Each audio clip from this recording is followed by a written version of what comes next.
Okay. Hi guys. So I like to write everything down and then read from that just because I turn into like a stumbler. So if I'm not looking straight at the camera, it's because I'm reading off of my laptop because I'm having to use my phone. I couldn't get the Canvas recorder to work. So watching through Deaf Eyes really opened my eyes to the rich history and culture of the deaf community. I was especially struck by how much emphasis was placed on deaf identity. So how being deaf isn't just a medical condition, but a unique cultural experience that really challenged the mindset of a lot of people, and that includes myself.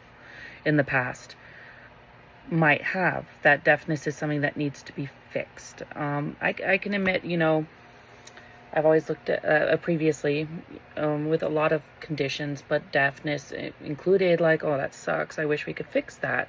When in reality, like, instead of looking at it to be fixed, we could be celebrating it.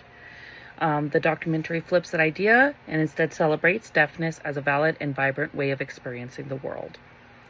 So this really did hit home for me, this video, because in my SEC 2 through 5 classroom, so also known as a structured communication classroom, I've often had to defend ASL and other nonverbal forms of communication. So primarily with subs or sometimes staff, they'll come in and say things like, but can they talk? I always explain that talking isn't the only way to communicate. I'll be honest, it's frustrating how often people equate speaking with intelligence or value. One of my favorite sayings is, they may be nonverbal. Nonverbal doesn't mean stupid. So, and nonverbal doesn't mean they can't communicate.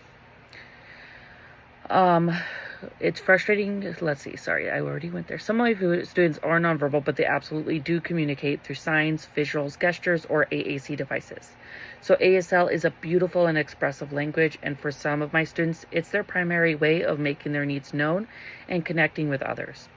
So watching deaf individuals in the documentary speak about how ASL gave them a sense of identity and belonging was both powerful and affirming. The documentary also reminded me how important it is to think ahead for our students even at a young age. Transition planning doesn't start in high school, it starts now. By teaching students how to advocate for themselves, how to access resources, and how to be proud of who they are.